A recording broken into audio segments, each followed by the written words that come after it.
Ooh. Man, I needed that water. Now we're gonna back it up with a diuretic.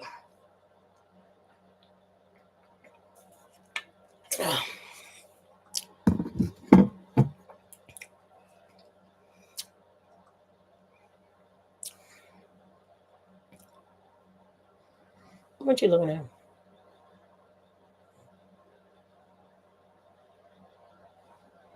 I'm signifying. Worse than stealing, as my mama would say.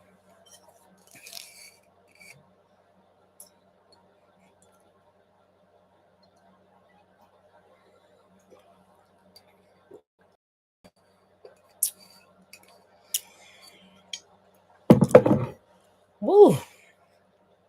That water's good.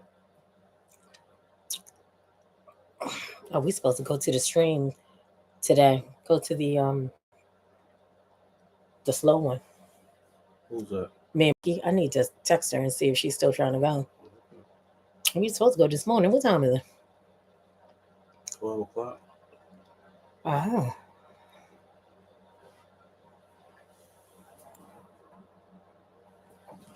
All up my nose.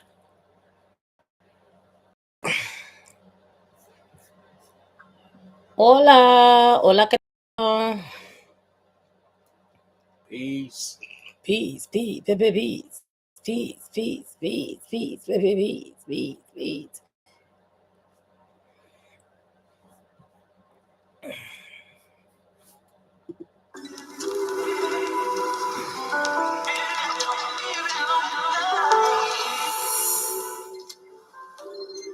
Look, it's time we make a change in our communities for ourselves. We want access to clean air, clean water, good energy. We want a safe environment for our children. We want to be able to buy land and build generational wealth. We want to build the Black family and keep the Black family alive. You know, sometimes I feel like.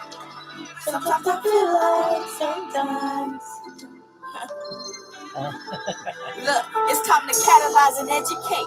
We gotta take action and fight for a climate change. I wanna see the world be clean, but have you ever really stopped and just looked at the scene? It's a global crisis on our Black lives. The world is warming up and sea levels are starting to rise. We need our generational wealth. It's time to buy back land, plant seeds, and have something to put in our future's hands. The global crisis is happening right now. Extreme weather events became more frequent, and the main people affected is the Black and the indigenous. The government is crooked and devious like what? There won't be in my people to ever raise up, but in my people I trust.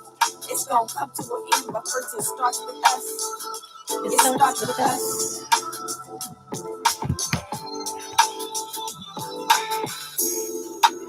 Can you see yourself? Oh, there we go. You can't see yourself? I can't see nothing, so there's that. So, welcome back, family. We are grateful to have you here, right? Today, as we continue in the sacred in between season, we acknowledge that this is a time that is both reflective. Reflective?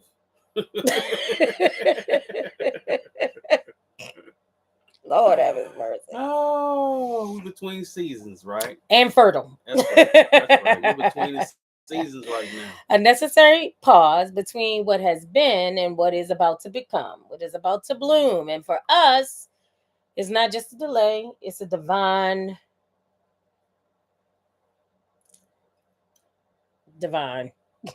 Incubation?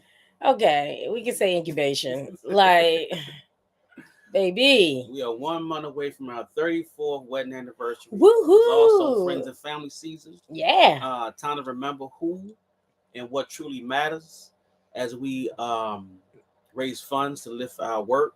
We pause and reflect on what we built, what we are birthing, and the light we continue to carry, even in the between season. Right. Even in between, you know.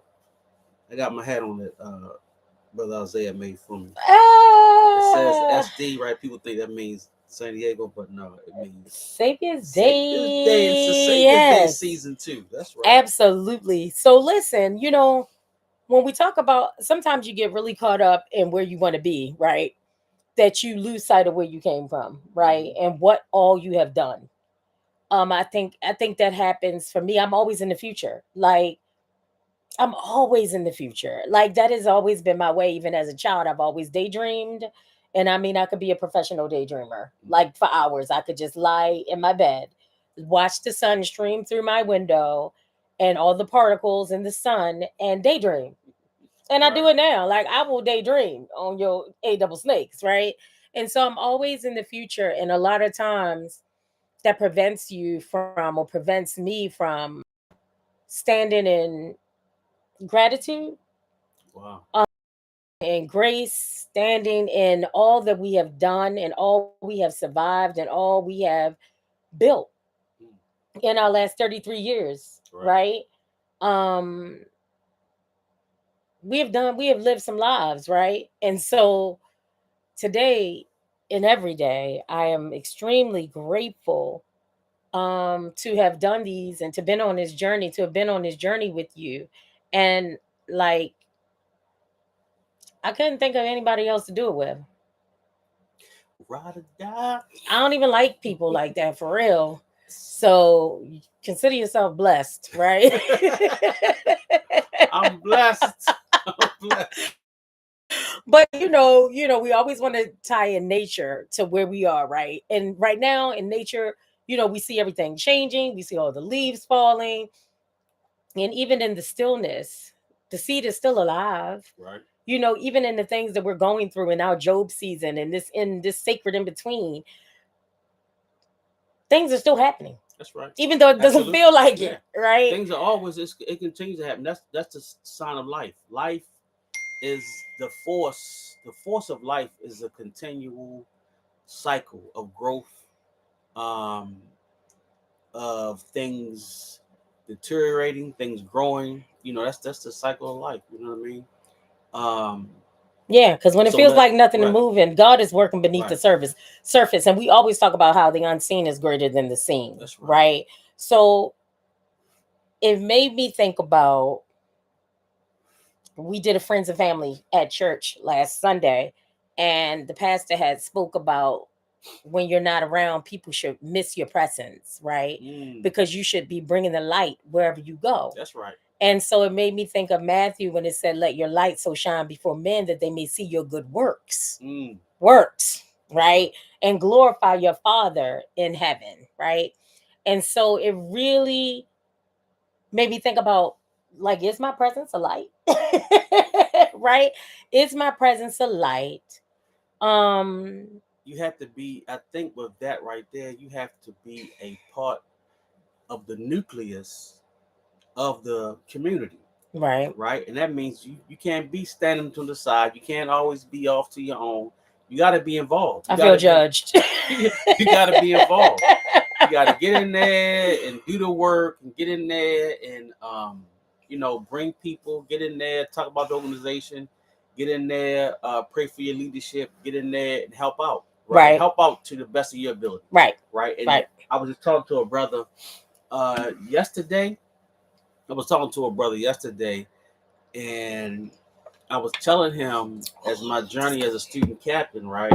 One thing that I always try to do, and that's what I believe my assignment is to get the maximum out of each man. Right. And get the maximum out of each man is, meaning to me, is putting people where their strengths are at. Right. Right. And letting people work out their genius and their godhood through where their strengths are at. Right. Right. And I think that's a part of, that's how people miss you. Right. When they miss you and they know that, man, if so and so ain't here, man, this building will be clean, trash be taken out, chairs be set up, you know what I mean? But he ain't here now, man, we got to go through here, mop and clean up all, you know what I'm saying? So put people where their strengths at. Just, what I've learned. And let their light shine. Let their light shine, right. right? Because that's the whole point. Like, all of these different energies, all of these different sun rays that are coming together toward a common goal, right? Mm-hmm. And so, but light isn't always welcomed, right? Because it can agitate. Right? Sometimes people love it, others are exposed by it, right? And crave it because it soothes something in them, their pain. Right. And so it really makes me think about this being a season of discernment and determining, knowing the difference between being loved for who you are, or just being needed for what you bring.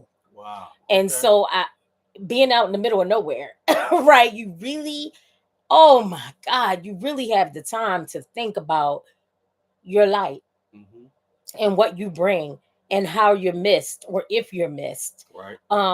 If people care if you're living or dead, right?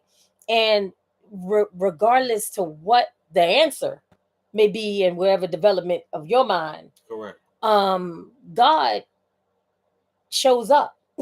Right? That's And that's the ultimate light, right? And so but everything that we have learned during the season of the sacred in between, it really is about our walk with God and our eventual perfection into our own godhood. Be ye perfect, right? And so it really gives you time. That's right. Because we always talk about the slow living and the slow loving and just being able to get out of the rat race and really get to know who you have pledged your life to and to live your life with, Right. and who you're going to leave your legacy with. And it really gives you the time. It is, and when you look back over your life and you think things over, you can truly say you got a testimony, right? So when you really look back over your life and you see all the different spaces that you were in and that you escaped narrowly, right? Right. And how God has preserved you, right? And how no matter how low down we may have been or things that we have done, oftentimes we have always been the light. Even in our wrong, even in our hell that we was raising. We carry energy with us. Right. We carry energy with us, right? And I think that also has to do with when you are around, your energy is present. And either people can get warm from it, they can feel, repelled by it. Right. Right. Like you was talking about, sometimes the light can agitate, right? So, we are not just here to be inspirational. Right. We're here to build. That's right. The sacred in between is not passive. It's That's right. a call to prepare. That's right. To till the soul of our relationship, our finances, our health, and our vision. Ooh, that vision, because you be having some visions, brother. Hey, sister, we're not short. We're not short on ideas or vision, right? Right. We're not short on ideas or vision, right? Right. Right. But that's basically where it's at. I mean, you as a man, right? What the scriptures say? Where there's no vision, the people perish. Right. Is that right? That's So right. if the man doesn't have a vision for himself or for his family or for his community, right, then the community will perish. Right. Right. And I think that's the instructions we were with making our own communities a decent place to live. Right. The vision of us having sacred spaces, the vision of us having a proper value system amongst ourselves, code of conduct, compassionate consequences. Right. So these things right here is what the vision of ours. Our mission has not changed. That's all right. Praise is due to Allah. All mission praise has due not to Allah. changed. So regardless of where we're at, if we're in a big city or in the backwoods in the country, that's right. That's our right. mission stays the same, and we continue to build. Because wherever you go, there you are. And so we want to spotlight some of the tools, right, that we have been pouring into during our sacred in between, right? We poured our hearts into, and they're not just books. We talk about the books. Bro, you want to grab that book down there so we can show our books came in, and we are sending them out to everyone this week, right? We've signed the ones that people had pre-ordered. Yay. And so the champ is here, right? And so so reconnecting our people back to the planet and each other, a couple's guide to living a dope ass green life. And it's about our legacy. It's about our love. It's about the land. We all over the place, bro. Right. And so those are in. And then I am publishing an ebook tomorrow called the Musings of a Muslim Who Follows Christ. And so Go ahead, girl. This has been just from my Bible study notes. This has been from this lived experience. This has been from stumbling into a small church on a country road, right? You have been a poet ever since I met you. Oh yeah. Ever since the day I met you, you've been a poet, right? And I was always telling you, hey man, listen, you gotta start putting that stuff to writing and saving it, right? And you know, you just been somebody. I mean, I was so amazed how you could read a book. I'd be like, man, this girl reading books like she can read 4 or 5 books in a week. I'd be like, Lord have mercy. You be over there like this reading a book. You be like this. That's, man, I'm gonna tell you. If it wasn't, it can't be a normal book. No, it has to be something about life, real life. Real life book. Right? I mean, I don't read fiction. I don't have time for fiction. I'm like, I got enough of that inside of the. I think I got enough inside of the other books. I only know fiction. I need real stuff. And so it's like I read. You know, I really attribute it to my mom, right? Because she dragged us to the library, and everywhere we went, we had a pen and a pad. And we had, ever since I can remember, we had to trace our name and trace our address and trace our mother's maiden name. And by the time we went to the hospital, I'm telling you, I would give all the information. Wow. Like my brother stayed in the hospital because of his asthma. And when we would go, they'd be like, what's your mama's maiden name? What's your address? And I was a little child. And I could tell them all these things because our mother insisted upon us knowing things and reading. And then, you know, my dad still walks around with a freaking briefcase full of books, you know, and so. Sonny be on that Bible study. Okay, so. He came down here, man, he was like Brother John in the movie Brother John. Your stepfather, listen. Your father-in-law is teaching at the singing. Listen, Daddy don't mess around. Okay, he don't mess around. He don't got no time for no idle talk. That's right. If it ain't about God, get out of space, right? And so. It's in me, right? And my mother was a prolific writer. She never published anything. And I remember the time I read, she had these legal pads that she used to write on. And I took the time to read what she was writing. And that is when I realized just how brilliant of a mind that she had. I always knew my dad was smart because he'd never be quiet, right? But my mother's not loud like that. She's very quiet and very much to herself, very opposite of my dad. But when I read those writings, and you get to see your mom as a person and not just your mother, right?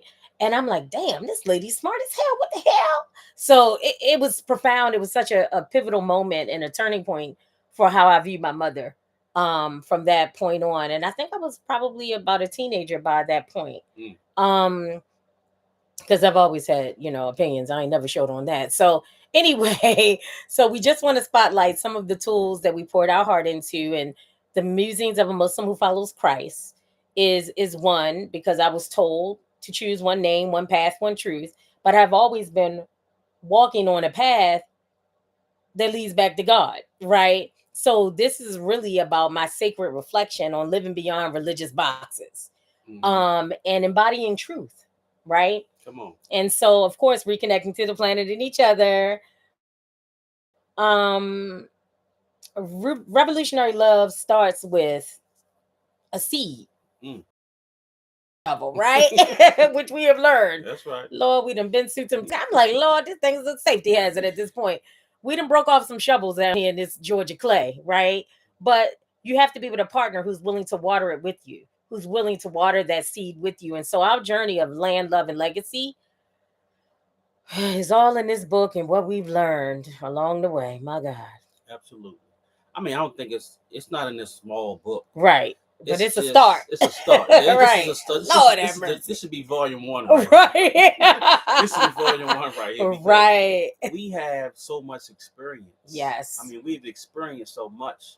Traveling with the wise man, John Below's Farrakhan. That's right. We have experienced so much. Yes. We crisscrossed the country a couple of times. Yes. On different assignments, so we just wanted to share. We need to share, get these experiences out because someone can benefit from it. That's right.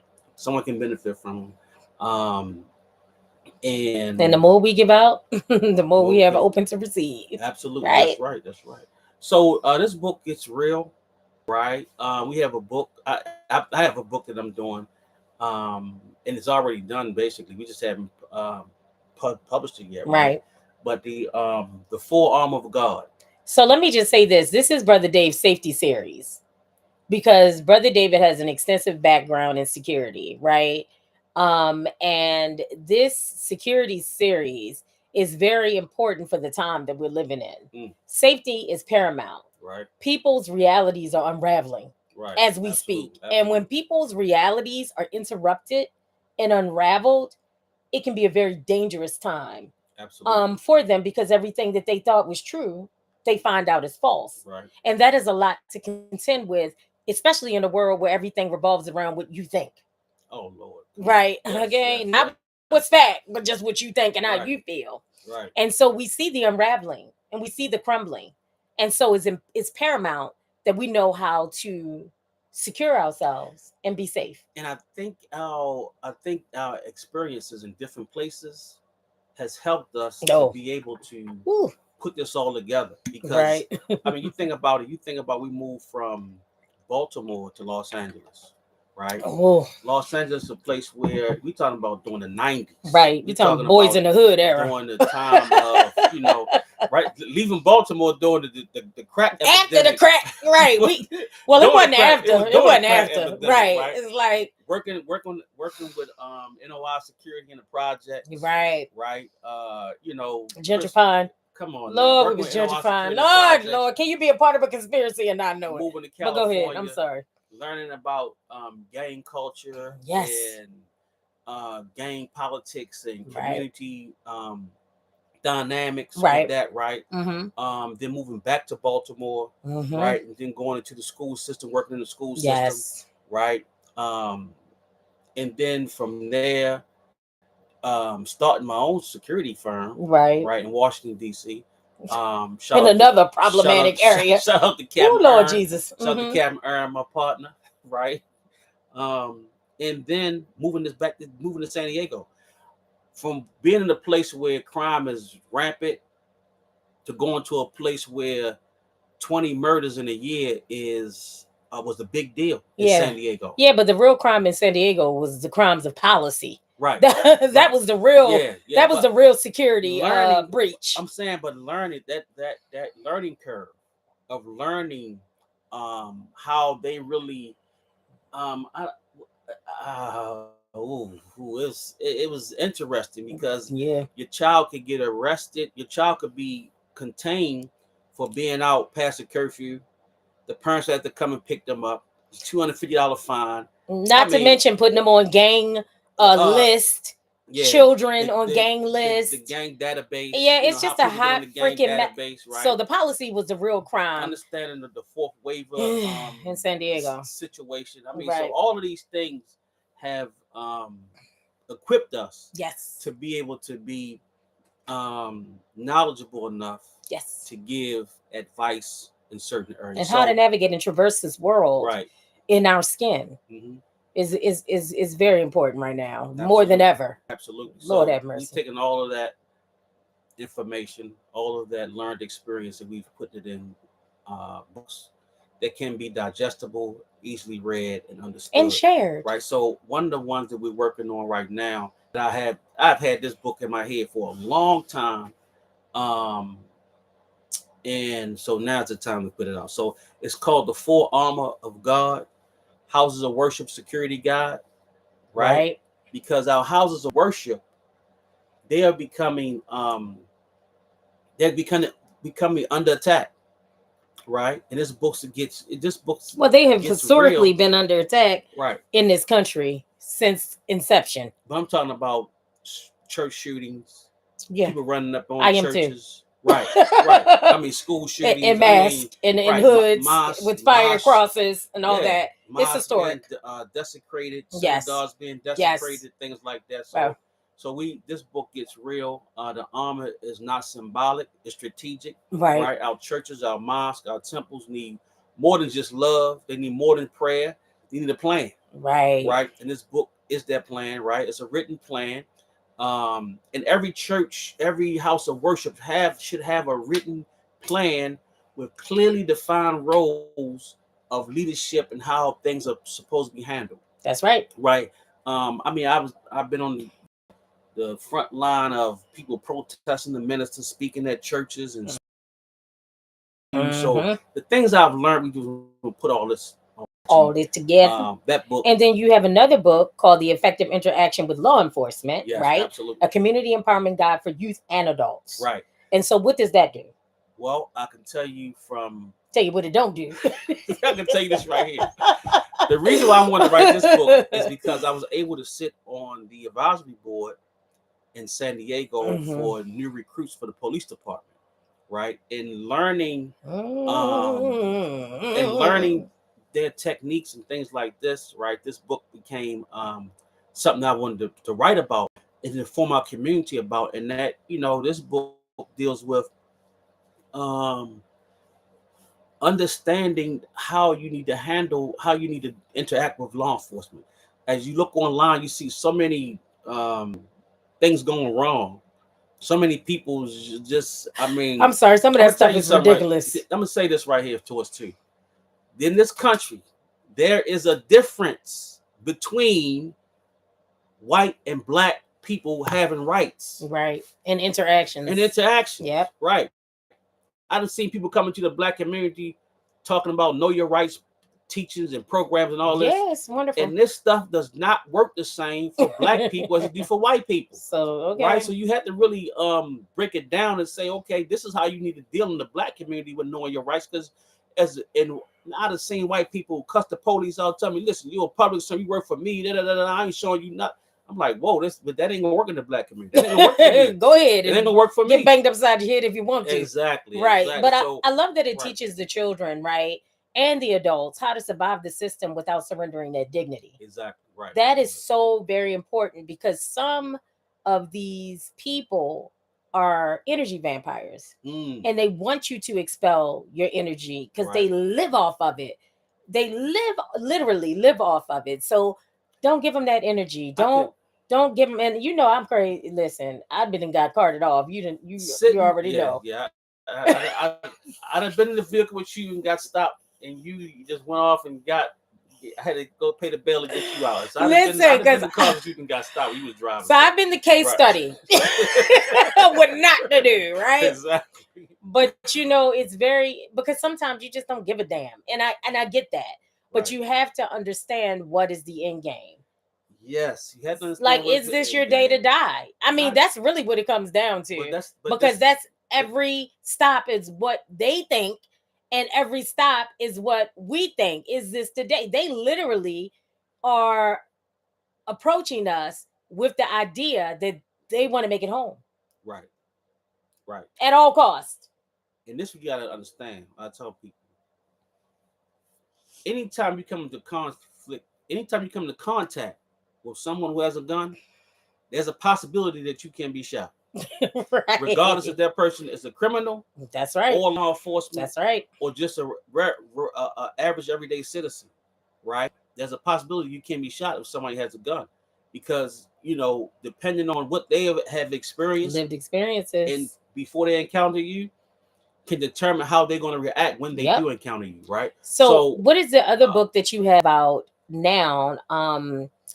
About just safety in general. Yes. The safety in general. Yes. The gift of Donald J. Trump. A security guard. And that's more on a personal security guide or manual, right, for how you need to be aware of your surroundings, situational awareness, how you need to fortify your home. Right. How when you're out and about. When you're out and about. Right. So that's like a personal keep your head on the swivel type of. Okay. But the one dealing with law enforcement, and this is what just the main thing I see is that people understand there's 3 different types of stops or 3 different types of encounters. I mean, you gonna save something for the book or what? 3 different types of encounters. You gonna save something for the sequel? I'm gonna say something for the sequel. Okay, I'm just saying. 3 different types of encounters that you need to know about, and get the book so you can learn what those. Okay, thank you, sir. So we've been working out in this sacred in between. Like we have been not tried. There was no try, only do.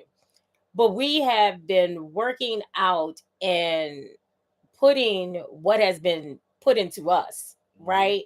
Through our lived experience, right? Through our love, through our land, through our legacy, so that it can, because we can't take it with us. Come on. We can't take it with us. And if we have not learned anything with all the loss that we have endured over the last 3 years, that no day is promised. Come on. No day is promised. And so we don't want to leave here with a drop of what God gave us. We want to get it all out. And it helps to, it's very cathartic. It's very cathartic to be able to, and it's very evolutionary to be able to see a thing in your mind and see it come out into this realm, right?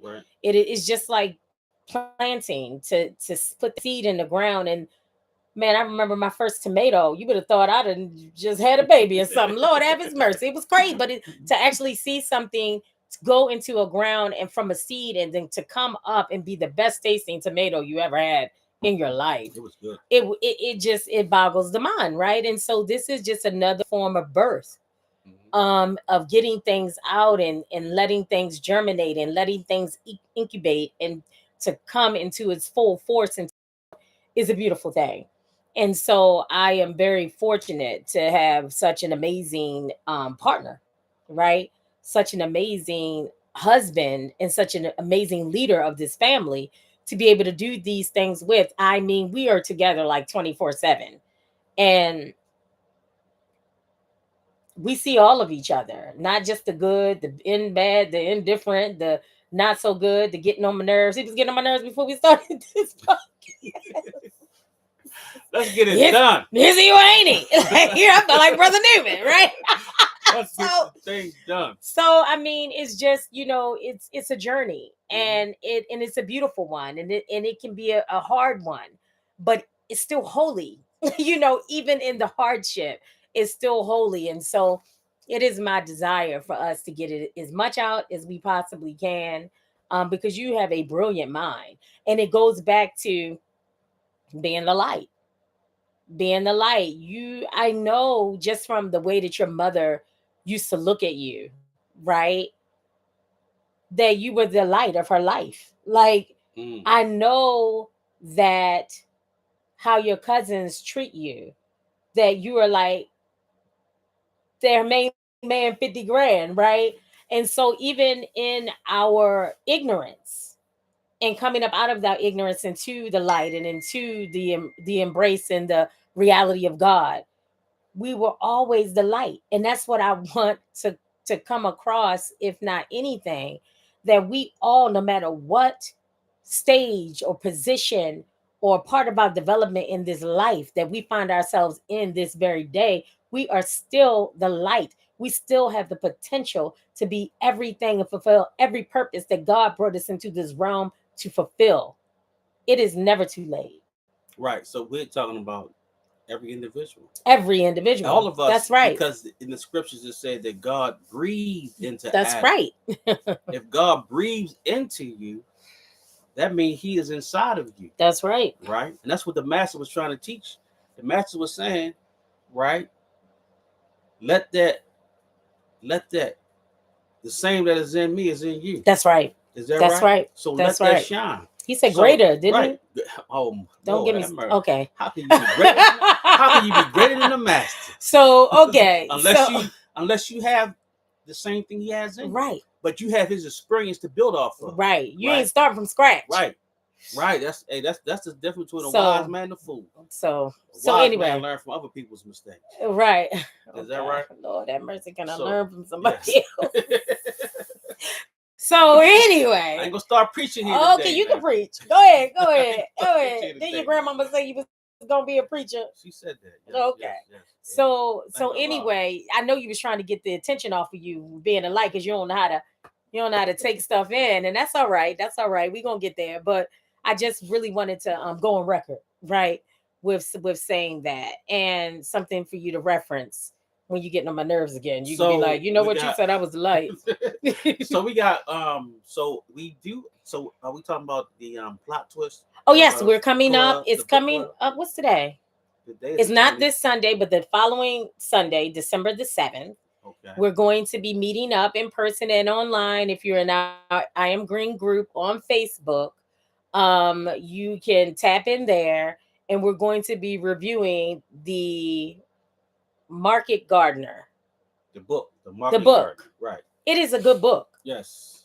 It came highly recommended by our brother who is the master farmer in the area, brother Musa Hassan. Right. I asked him what will be some good books, and he sent me. That was one of them. That is an excellent book because it really teaches you how to grow in small spaces. Right. And so you don't need Lord have his mercy.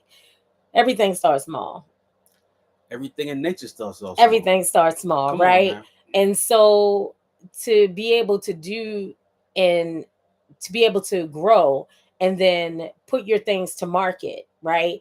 Create a community sustainable agriculture, to be able, especially in the rural areas that are really food deserts, right? As much farmland as we have here, my God.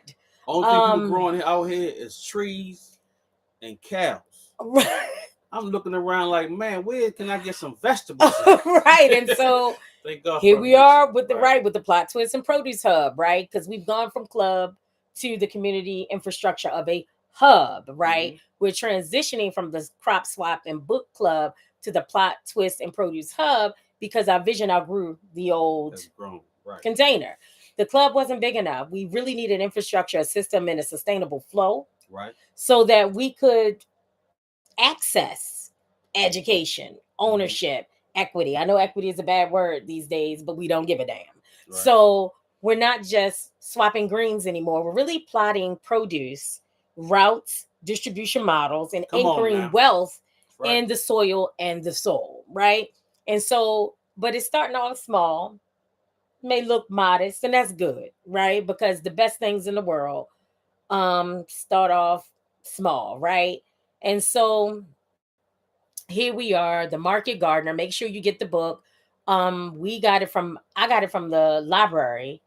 Were you able to find it on Audible, or did you? I didn't. Okay. Well, I got it from our local library and was able to download it, so I didn't have to get the physical book. And it is so smart. It is so well put together, and it's so smart, and it's an easy read. It's not a lot, and if you haven't started reading it yet, you still can before we meet up on December the 7th. And we have a new time. It's going to be at 5 p.m. because it's dark. And when I tell you it's dark in these parts, it's a dark like you never know. It's a dark like you never knew existed before living in the city. When you're living in rural communities, right, you have to take into consideration, even when you leave the house, you got to prepare yourself. Oh, my God. And I didn't understand when people tell me when they live in before you leave the house, you need to prepare yourself. You got to prepare yourself before you leave, right? But living in rural communities, you really have to prepare yourself before you leave, because if you coming through roads with no lights, you're coming through the time where this deer season now, people are hunting deers and the deers are trying to get away from them. And oh my God! And they be just sitting there. I'm like, beloved, can you move? Yes. And not to mention they cut all the daggone trees down. We have lost so many trees in this area. Where the deers can't hide. Like, they like, what the hell? So they just out chilling in the middle of the street in the broad daylight. And so just imagine. Running in front of the car, running in two cars. I'm like, whoa, what is happening? So at night, it amplifies, right? And so you really have to not go outside. That's my, that's my answer. Just stay in the house because it ain't safe out there. But if you must travel down these dark roads where you can literally look in the backseat of your car and see nothing. Yep. Like one time I couldn't even see you. Right. I couldn't even see David in the car. I'm like, who's driving this car? First of all, you can't drive our car at night. The tent, we bought a truck. This tent is so dark. I can't see during the day. I can't see during the day. It's crazy. I had to put the windows down just so I can see out the darn thing. So yes, it is very. People don't know about these rural streets. Like people think they know, they don't know. So we got so we're solving the problem of disconnect, right? Spiritual, ecological, relationship through land, love, and legacy, and we offering the way back to each other. Right. So that's right. Please stay connected. Support the movement. All of these books and tools are available through our Faith and Favor shop on Etsy. Bundles, downloads, apparel, and limited edition offers are live. So you can go to our website also at www.iamgreenandsoareyou.org or go to Etsy, the Faith and Favor shop, all one word. And you can find all of those things, all of what we have, all of our offerings, right? Because we we see the hell that's been created by the current system and we decide to build something better. Come on. It really is that simple, right? Stop trying to get a seat at the table. Build your own damn table. Yes, please go on. Just leave. Just leave altogether, build right? Your own table. And just walk away. Create, your own chairs and benches and let people come have sit on the floor. But damn it, just please leave is my point. And so, we're still here. We're still loving, we're still planting. And we're just getting started. Yes. We're just getting started. Man, listen, the Grove gonna be awesome. Yes. It's gonna be an awesome place to be able to come. Yes. Unwind, relax. Yes. Learn, yes. Share. That's what the Grove was all That's about. Right. That's right. And I'm so very thankful that it's in our souls. Right. Like I was listening on the way to Dark Night from your son's track practice.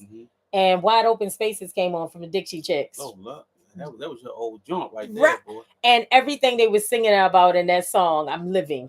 Okay. Right now. Praise right? God. And I was like, man, God is good, right? Oh, yeah. Okay. And so, yeah, I've always been a country girl, even when I was in the city. Man, got me in loving country. There's a couple country songs I do like. Alan Jackson was on too. So God bless the little man. So God bless the little man, and Don't Take the Girl. That's by Tim McGraw. Tim McGraw, yes. I like that one too. So thank you all for tuning in to another Dope Ass Green Life podcast. Remember, security is paramount. Get with the tools, get with your people, connect. The reason that we do not have all that our potential and purpose dictates we should have is because we're not connected. So we have to get connected, get some slow loving, some slow living, and really follow nature. Absolutely. And all of the blueprint that is provided for our success. So we love you. Thank you so much for tuning in. Peace and hair grease. And we'll see you next week. Next Thursday, same time, same bat station. Might not be the same time. We'd be all over the place. Special time right special time right now. I know people are getting their, getting their stuff together for, whatever they're doing right now. So yeah, that's all right. You can watch it later. Right. Okay, once you get your plate and sitting down before you fall asleep. All right, love y'all. Peace. Peace.